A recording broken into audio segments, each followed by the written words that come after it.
намояндагони ягона ширкати иҷораи дучарха дар душанбе мегӯянд муштарионашон сол ба сол меафзояд бо вуҷуди он ки дучархасаворӣ дар пойтахт осон нест. Ширкати Rent Bike дар душанбе аввалин ширкатест ки ба сокинон ва меҳмонони пойтахт дучарха иҷора медиҳад. خیلی خوب میشد که اگر سازمان‌های بین‌المللی و یا اینکه دولت یک لایحه کنند که مخصوص راه‌ها برای دوچرخه‌ران‌ها سازند. این از جهت اکولوژی و از جهت طرز بردن حیات سالم خیلی خوب میباشد. дар пойтахти тоҷикистон ки хонаи бештар аз 1 миллион нафар аст, фақат як роҳи махсуси 5 километрӣ барои дучархасаворӣ вуҷуд дорад. аз ин сабаб бисёриҳо аз рондани дучарха дар кӯчаҳои сермошини шаҳр метарсанд. дар ин бора суҳбате доштам бо ҳамкорам Абдуллоҳи Ашур. абдулло, зиёд шудани дучархасаворӣ дар пойтахт аз кадом ҷиҳат мушкили сокинонро ҳал карда метавонад? افزایش شمار دوچرخه‌سواران در شهر دوشنبه از سه جهت میتواند مشکلات پایتخت را حل کند.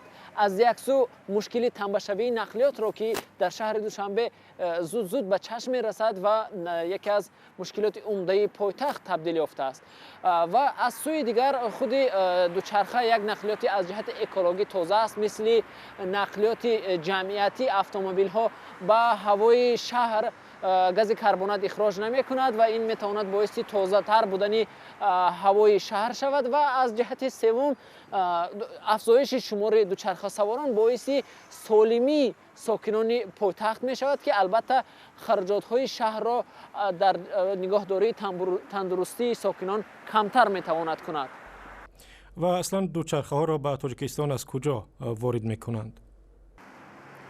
دوچرخه هم مثل دیگر محصولات های بازارهای تاجیکستان بیشتر از جمهوری مردمی چین به تاجیکستان وارد کرده می شود. البته در این میان دیگر کشورهای صادرکننده دوچرخه به تاجیکستان نیز هستند، به مثل ترکیه، قرقیزستان و حتی قزاقستان. اما نرخ دوچرخه البته در شهر دوشنبه در قیاس با دیگر کشورها گرانتر است، چون که در داخل کشور این نوع نقلیات استحصال نمی شود.